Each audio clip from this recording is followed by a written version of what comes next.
जब बाप मजदूरी करके लाता है ना शाम को, मजदूरी करके, मैंने बहुत सारे लोग देखे हैं, रक्षा चलाते हैं तो चेहरों पर धुआं पड़ा होता है, रक्षा चलाते। बहुत सारे ऐसे लोग हैं जो भैंसों का काम करते हैं तो बेचारों की एड़ियों को गोबर लगा होता है। बहुत सारे ऐसे मजदूर देखे जो किसी कारखाने में काम करते हैं तो ग्रीस स्याह रंग की कपड़ों को लगी होती है, लेकिन वो शाम को जब उसे दिहाड़ी मिलती है ना, या जुमेरात को जब उसे हफ्ते के पैसे मिलते हैं तो वो पैसे लेके खुशी खुशी घर आता है। फिर वो चौक पे खड़ा होता है और फिर वो खड़ा होके वहां से किन्नो खरीदता है, आम खरीदता है, आड़ू खरीदता है, फल खरीदता है, और जब वो ला के घर में आता है वो सामान, और उसका छोटा बच्चा दस्तरखान बिछाता है और दस्तरखान पे वो धो के हाथ बैठता है, और बीवी जो इंतजार कर रही थी वो 10 दफा, ये मैंने ये देहात में माहौल देखा है, एक दफा बिस्मिल्लाह नहीं पढ़ती, वो 10 दफा बिस्मिल्लाह।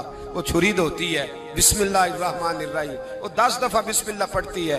फिर वो जब सजाया जाता है और बेटे और बेटियां उनको उठा के मुंह में रखते हैं, बाप के दिल को जब ठंडक पहुंचती है तो मुझे यूं लगता है आसमान के फरिश्ते भी दरवाजे खोल खोल के देखते हैं कि यहाँ दौलत आई है, यहाँ कोई कमा के लाया, यहाँ बेटियां खा रही, यहाँ जद्दोजहद हो रही। और अगर तू हराम कमाई लाए, अगर तू किसी का कलेजा काट के लेके आए, तू हजारों रुपए का भी माल लेके आए, घर में रखता है, बड़ा बेटा कहता है मैं नहीं ये खाता, छोटे वाला कहता है मेरे नहीं ये पसंद, उससे छोटे वाला कहता है ले जाओ ये तो पुराना हो गया है। वो जो मेहनत से थोड़ा सा आया करता था, थोड़ा सा, उसमें जो बरकत होती थी, उसके अंदर जो कैफ होता था, जो जद्दोजहद का पैसा था। मैं ये हदीस पढ़ता हूँ तो झूम जाता हूँ। कुछ लोगों ने और सहाबी का नाम लिखा है, कुछ ने लिखा हज़रत जाबिर इब्ने अब्दुल्ला थे, फावड़ा चलाते थे, फावड़ा पंजाबी में ना कह दूं, कई वांदे होंगे सन। हम लोग समझते हैं ना ये मजदूर ऐसे ही है, नकम्मा ही होता है। मजदूर को कौन पूछता है? फावड़ा चलाते थे, कुदाल से मेहनत करते थे, नबी पाक से मिलने आए।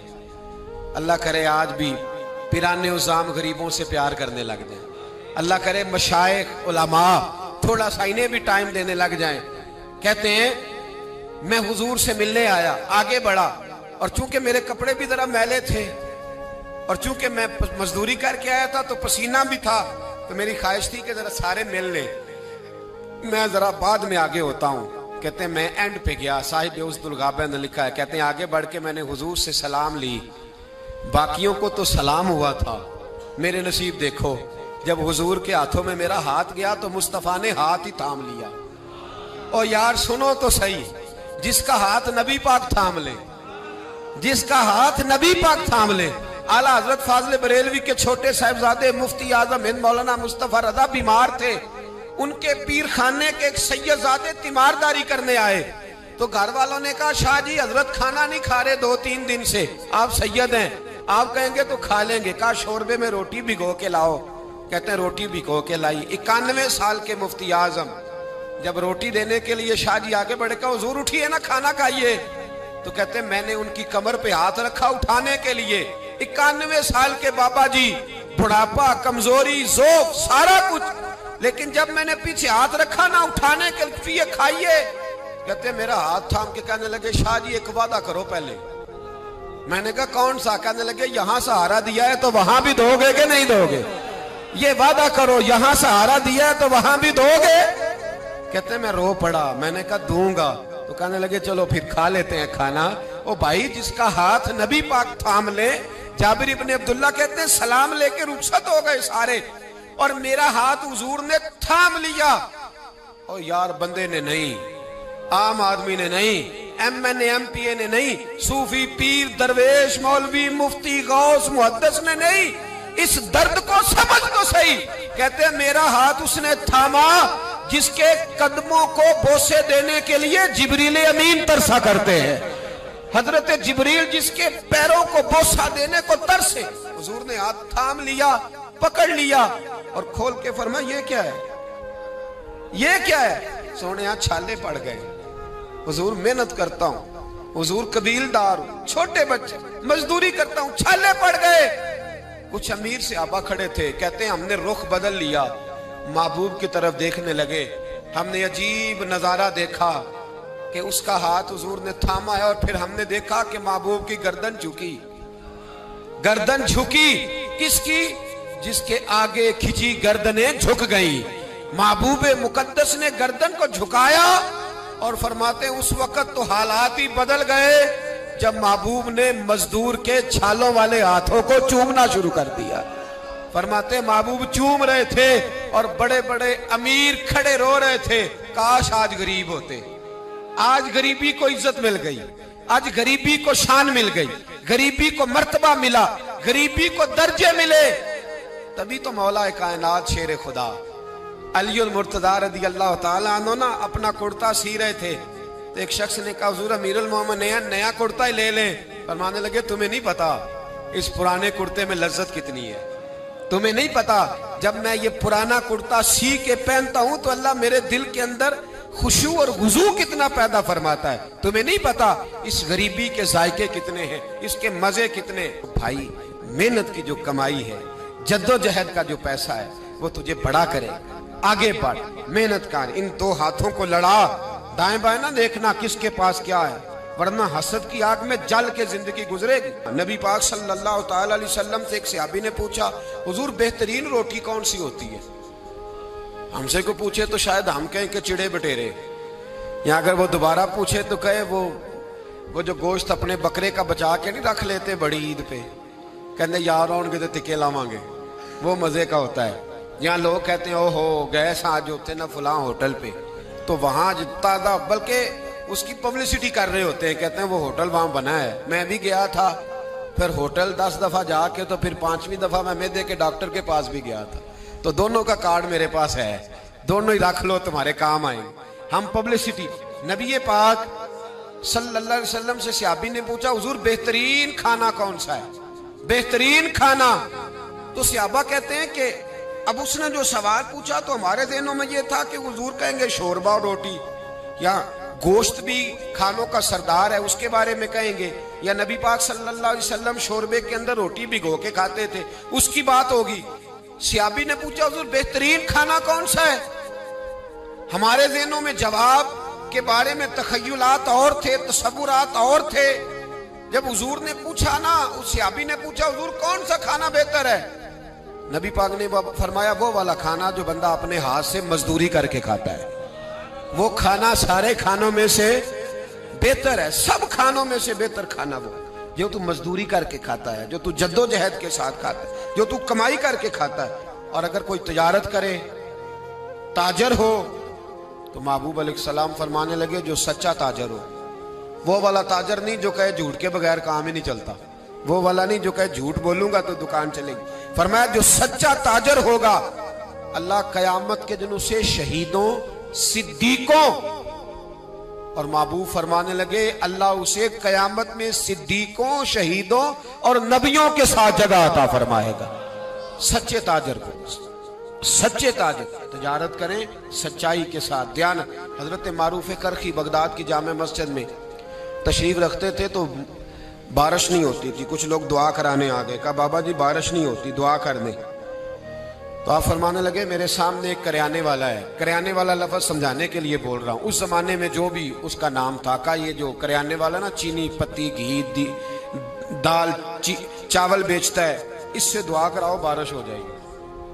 उन्होंने कहा हज़रत साहब इससे दुआ कराएं, रफीक शफीक से, ये तो हमारा लंगोटिया है, हमारे साथ रहती, इससे दुआ करें। तो मैं दुआ कराओ बारिश हो जाएगी। अब पीर साहब का हुक्म था, अल्लाह के नेक बंदे का, गए उससे करियाने वाले से कहा दुआ कराओ। कहने लगा यार मैं तो पढ़ा लिखा भी नहीं, मुझे तो दुआ के लफ्ज भी सही नहीं आते, दुआ हजरत मारूफ करखी से कराओ। कहने लगे उन्होंने भेजा है, उन्होंने भेजा है। तो उस करियाने वाले ने हाथ उठाया, कहा अल्लाह, ऐ अल्लाह तेरे बंदे ने तेरे बंदों को मेरे पास भेज दिया है, तो बारिश के लिए आए, मेहरबानी कर दुआ बारिश बरसा दे, दुआ मकबूल फरमा। लोग कहते हैं उसने चेहरे पे हाथ भी नहीं फेरे, बारिश शुरू हो गई। लोग जो थे सारे तो चले गए, 2-4 सियाने लोग जो थे समझदार साहिब नजर, हजरत मारूफ करखी की खिदमत में, कहा बाबा जी ये हमने नहीं देखा, पर फर्द नमाज ही पढ़ते हैं, हमारी तरह को लंबा चौड़ा काम तो कोई नहीं करता, कहीं रात को तन्हाई में तो नहीं तहज्जुद पढ़ने आता, क्या ऐसा काम करता है कि दुआ मांगी है तो मकबूल हो गई? आप फरमाने लगे कुछ भी नहीं करता, फर्ज नमाज ही पढ़ता है, जरूरियात पे ही अमल करता। का हुजूर इतना मकबूले बारगाह कि हाथ उठाए तो अल्लाह खाली ना लौटाए। फरमाने लगे कुछ भी नहीं करता, 30 साल हो गए मुझे देखते हुए, मेरे सामने दुकान करता है, सौदा पूरा तोलता है, किसी गरीब को धोखा नहीं देता, ये अपनी जायज मुनाफा लेता है, ये अपनी खुददारी को बेचता नहीं। तो फरमाया जो 30 साल रब के साथ वफा करे, क्या रब उसकी दुआएं कबूल नहीं फरमाएगा? फरमाया ये जब भी दुआ मांगेगा मुझे उम्मीद है अल्लाह जरूर कबूल फरमाएगा। तो मेरे भाई दयानत, हमारे नौजवानों के मिजाज में मेहनत नहीं शामिल, जद्दोजहद नहीं शामिल। जिसको 10 एकड़ या 20 एकड़ जमीन मिली है उसने किसी को ठेके पे दी है, वो खुद नहीं हाल चलाना चाहता, वरना फिर उसे चौधरी कोई नहीं मानेगा। वो खुद नहीं आगे बढ़ना चाहता। जिसकी अपनी दुकान है जाती, उसने किराए पे दी है, कोई ये ना समझे कि करोड़ों की दुकान है और खुद ये 10-10 रुपए की चीज बेच रहा है। मेहनत का मिजाज नहीं, जद्दोजहद की तबीयत नहीं। और ये जो फारग रहने वाले हैं ना, आज नाराज हो जाना आपने, चलो कोई बात नहीं, लेकिन एक बात जरूर है कि कौम को समझदार जरूर होना चाहिए, नाराज हो या ना हो। ये जो फारग रहने वाले 15-20 हैं, इन्होंने बड़ी खराबी की है। इनको देख के और भी बहुत सारे लड़के फारग हो गए। ये जो मोहल्ले के पहले 10 फारग है ना, ये बड़ा नुकसान कर। अगर ये कुछ मेहनत करें, जद्दोजहद करें, तो बाकियों की भी तवज्जो काम की तरफ बढ़े। बूढ़ा बाप ड्यूटी पे जा रहा है, बेटे को काम ही नहीं मिल रहा, अजीब बात। बूढ़ा बाप सारी मजदूरी कर रहा है, बच्चा कहता है काम नहीं मेरी मर्जी का मिल रहा। तेरी मर्जी का कब मिलेगा? मेहनत करें, जद्दोजहद करें। दूसरों के हाथों की तरफ देखने वाले बुज़दिल होते हैं, कमजोर लोग होते हैं। हजरत हसन बसरी रहमतुल्लाह अलैह एक नौजवान को रोज कहते थे जा कोई काम तलाश कर, रोज भेजते। एक दिन वो आ गया आपकी खिदमत में, आके कहने लगा हुजूर मैंने फैसला कर लिया, मैंने कोई काम नहीं करना। फरमाने लगे क्यों? कहने लगे आज मैंने अजीब सीन देखा है। फरमाया क्या देख आए हो? कहने लगा जी मैं जंगल में गया हूं तो मैंने देखा है एक शेर ने शिकार किया है, आधा उसने खा लिया है और आधा मुंह में पकड़ के सफर शुरू कर दिया है। एक पहाड़ी पे चढ़ गया शेर, मैं भी एक दरख्त पे चढ़ा देख रहा था। हजरत जी जब वो शेर पहाड़ी पे चढ़ा है तो वहां एक लूमड़ी बैठी थी जिसकी एक टांग भी कटी हुई थी और दोनों आंखों से नाबीना भी थी। उस शेर ने वो बचा हुआ शिकार उसके मुंह में डाला है। तो जो रब लूमड़ी के लिए खुराक का बंदोबस्त कर सकता है मेरे लिए भी करेगा, लिहाजा मैंने अब काम नहीं करना। हजरत हसन बसरी मुस्कुराए, फरमाने लगे क्या बात है तेरी, तूने किरदार दो देखे, एक शेर देखा एक लूमड़ी देखी। फरमाने लगे बेवकूफ, तूने लूमड़ी बनने का प्रोग्राम बनाया, शेर बनने का क्यों नहीं बनाया? तो लूमड़ी बनने का प्रोग्राम बनाया कि कोई कमा के लाएगा तो मैं खाऊंगा, शेर बन, शिकार कर, खा भी और खिला भी, गरीबों के पास भी लेके जा, खा भी और क्या बन। जिन्होंने मैं आना पिया फिर नहीं बोल दे, बूढ़े ही बोलते हैं बेचारे। क्या बनना है? शेर बन, शेर, खा भी और खिला भी, मेहनत कर, जद्दोजहद कर। अल्लामा इकबाल लंदन में थे तो बेटे ने खत लिखा, काबा जी जरूरत पड़ गई है, मजबूरी आ गई है, कुछ पैसे किसी से उधार ले लूं, जब आप वापस आएंगे तो लौटा दूंगा। तो इकबाल ने अपने बेटे को खत लिखा और उस खत के अंदर एक नज़म लिखी और क्या अंदाज इख्तियार किया, जावेद के नाम उस नज़म का नाम रखा। इकबाल कहने लगे दियारे इश्क में अपना मकाम पैदा कर, अब्बे के सहारे जीना अब छोड़ दे, अब वालिद को बैसाखी बना के आगे बढ़ना छोड़ दे। दियारे इश्क में अपना मकाम पैदा कर, नया जमाना नए सुबह शाम पैदा कर। खुदा अगर दिले फितरते शनास करे अता तुझको, सुकूते लाला गुल से कलाम पैदा कर। और मेरा तरीक अमीरी नहीं फकीरी है, मेरा तरीक अमीरी नहीं फकीरी है, खुद ही न बेच गरीबी में नाम पैदा कर, खुद ही न बेच गरीबी में नाम पैदा कर। पता तो तब है ना कि जब तू गरीब हो फिर कुछ करके दिखाए, जब तू कमजोर घराने से उठे फिर तू कुछ करके दिखाए। अब्बे का सजादा नशीन बनना आसान, अब्बे की फैक्ट्री वाली कुर्सी पे बैठ जाना आसान, लेकिन तू तो बता ना, तेरे अंदर भी कोई खूबी है भाई के नहीं? बता, ये तो कमजोर लोग होते। मेरा तरीक अमीरी नहीं फकीरी है, खुद ही न बेच गरीबी में नाम पैदा कर। ये दुनिया में कोई पेशा बुरा नहीं। तो हजरत दाऊद लोहे का काम करते थे, लोहे का काम हजरत दाऊद को कहे बुरा लोहार को, ये हजरत दाऊद करते थे, खुद नबी पाक अलैहिस्सलाम ने बयान फरमाया। हजरत नूह अलैहिस्सलाम लकड़ी का काम करते थे, हजरत सैयदना आदम अलैहिस्सलाम खेती बाड़ी भी करते थे और कपड़ा भी बुना करते थे। अम्मा हव्वा घर के अंदर कपड़ा बुनती थी। ये पेशे बुरे हैं? हजरत इदरीस अलैहिस्सलाम कपड़े सिया करते थे, जो हमारा दर्जी काम करता है। ये पेशे बुरे हैं? एक पेशा बुरा है दुनिया में, एक पेशा, वो है किसी से मांग के खाना। बर्तन धोने वाला बुरा नहीं होता, झाड़ू देने वाला बुरा, चौकीदारा करने वाला बुरा। किसी ने पता नहीं, गालिबन नयतुल्लाह मरहूम की बात है, एक गुजरे हैं कालम निगार या कुदरतुल्लाह शाहब की, कहते हैं कि मैं, किसी ने उनसे कहा कि तुम किसी से कुछ लेते नहीं, खुददारी कैसे सीखी? तो कहने लगे एक महंगे होटल में रोटी खाने गया, तो उस महंगे होटल का जो चौकीदार बाबा था ना, वो सर्दियों में इस तरह के कपड़े पहन के आया कि ठिठर रहा था, कांप रहा था। तो मैंने आगे बढ़ के कहा कि बाबा तेरे पास मोटे कपड़े कोई नहीं? कहता बेटा होते तो मैंने पहने ना होते। तो कहते मैंने कहा कि इस वक्त रात सारी तूने ड्यूटी करनी है तो इन्हीं कपड़ों में रहोगे? तो कहते हैं कि वो कहने लगा हाँ बेटे क्या बताऊं, 4 बच्चे, बूढ़ा हूं, उनकी नौकरी करनी होती है और उन 4 बच्चों में सिर्फ बेटियां हैं, बेटा है कोई नहीं मेरे पास। तो मैं तो आज चाय पीनी थी तो मेरी बीवी मुझे कह रही थी कि थोड़ी सी पत्ती और 1 कप दूध घर में पड़ा है, बच्चे सोते हैं तो आपको बना के देती हूँ। तो कहते मैं तो चाय इस तरह पीता हूँ जिस तरह दवाई पी जाती है। तो मैं ना वो थोड़ी सी, सब रोगां दा रोग मोहम्मद जिसका नाम गरीबी, तो मैंने वो चाय मेरी बीवी बना के लाई। तो मैंने कहा भली माना तुझे भी ठंड लग रही होगी थोड़ी, तू भी पी ले। तो उसने कहा नहीं आपने सारी रात चौकीदारा करना है, आप पिए। कहते मैं पी के आ गया हूँ।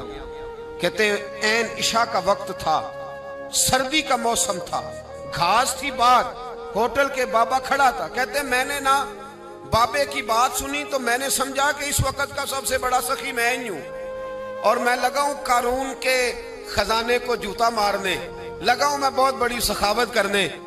कहते मैंने जेब में हाथ डाला और 5 आने निकाल के बाबे को दिए। मैंने कहा बाबा ले जाओ, इकट्ठी चीनी ले जाओ। और 5 आने का बड़ा कुछ आया करता था उस जमाने में, इकट्ठी चीनी और पत्ती ले जाओ और घर में चाय पियो। कहते इतनी देर हुई तो इशा की अजान हो गई, और जब मुअज्जिन ने अजान पढ़ी और मैंने 5 आने बढ़ाए तो बाबे ने लपेट के मुझे दिए। कहने लगे मैं तो तुझे अच्छा आदमी समझा था, तूने मुझे क्या समझ लिया है? मैंने अच्छा समझ के दुखड़ा सुनाया और तू मुझे क्या समझ बैठा? ये आरज़ुए करम और मैं आपसे करूं? ये भीख उसको दीजिए जिसका खुदा ना हो, ये भीख उसको दीजिए जिसका खुदा ना हो। कहा जा रख अपने पैसे। और कहते हैं फिर मैंने उस बाबे को देखा, उसने जूते उतारे और ठंडी घास पे उसने अल्लाह अकबर कह के नमाज की नियत बांधी। और कहते हैं जब वो सजदे में गया तो मैं महवे हैरत था, और जब बाबा अत्ताहियात पे बैठा तो मैं रो रहा था। मेरा दोस्त कहने लगा क्या हुआ? मैंने कहा आज मुझे समझ में आया है, इय्याका नअबुदु व इय्याका नस्तईन। आज बात समझ में आई है, आज समझ में आया, इय्याका नअबुदु व इय्याका, ये आज मसला समझ में आया है। कहते हैं उस बुजुर्ग ने सलाम फेरा और कहने लगा तू अभी गया नहीं? मैंने कहा बाबा मैं तेरे जलवे देख रहा हूँ, मेरा तोहफा कबूल क्यों नहीं किया? तो कहते हैं बाबा रो पड़ा। कहने लगा बेटा अगर 5-5 आने मांग के खाने होते तो मैं रात को सर्दियों में मजदूरियां न करता, अपने पैसे घर ले जा। मेरा रब मुझे मेहनत के साथ इतना देता है कि मैं बेटियां भी पाल लेता हूं और रोटी खा के सोता हूं। तो जब मुझे अल्लाह ने मोहताज नहीं किया तो मैं मोहताजी क्यों दिखाता फिर? कहते मैं सारी जिंदगी उसको दुआएं देता रहा, खुदारा खुददार बनो, खुददार बनो, खुददार बनो। जब कोई मेहनत करता है ना, मेहनत, तो अल्लाह उसकी जाया नहीं करता। हमारा हाल ये है कि हमें हर चीज काफिर बना के देता है, हर चीज। किधर गए हमारे नौजवान, किधर गई उनकी शौरी ताकतें? वो कब इस मैदान में उतरेंगे, कब जद्दोजहद करेंगे, कब वो निकलेंगे, सामने आएंगे? अपने अंदर हिम्मत पैदा करें, ताकत पैदा करें अपने अंदर। मुझे एक साहब एक दफा कहने इतने लंबे सफर किस तरह करते हैं? मैंने कहा मेरे साथ गाड़ी में बैठो तो मैं बताता हूँ कैसे करते हैं। ये करने से पता चलता है। मोहब्बत को समझना है तो ना से खुद मोहब्बत कर, किनारे से कभी अंदाज आए तूफान नहीं होता। हमारे साथ चल, तुझे बताते हैं ये काम कैसे होता है। कोई काम भी बगैर मेहनत के नामी, कोई बगैर मुशक्कत नहीं हुआ। 100 बार जब अकीक कटा तब जाकर नगी हुआ। मेहनत का मिजाज बनाएं, कभी किसी की तरफ ना देखें। बड़ा भाई क्यों ना हो, वालिदी क्यों ना हो, सहारे ना तलाश करें। जो बैसाखियों पे चलते हैं उनकी या तो टांगे कटी होती हैं या बुजदिल होते हैं। बैसाखियां ना तलाश करो, सहारे ढूंढो ना, सहारे बनने की कोशिश करो। कभी जिंदगी में अपना हाथ ना फैलाओ, जिसका एक दफा फैल जाता है दोबारा वापस नहीं आता। मैंने कहा एक पेशा बुरा है, वो है मांगना। इकबाल कहने लगे दियारे इश्क में अपना मकाम पैदा कर, नया जमाना नए सुबह शाम पैदा कर। खुदा अगर दिल फितरते शनास करे अता तुझको, सुकूत लाला गुल से कलाम पैदा कर। मेरा तरीक अमीरी नहीं,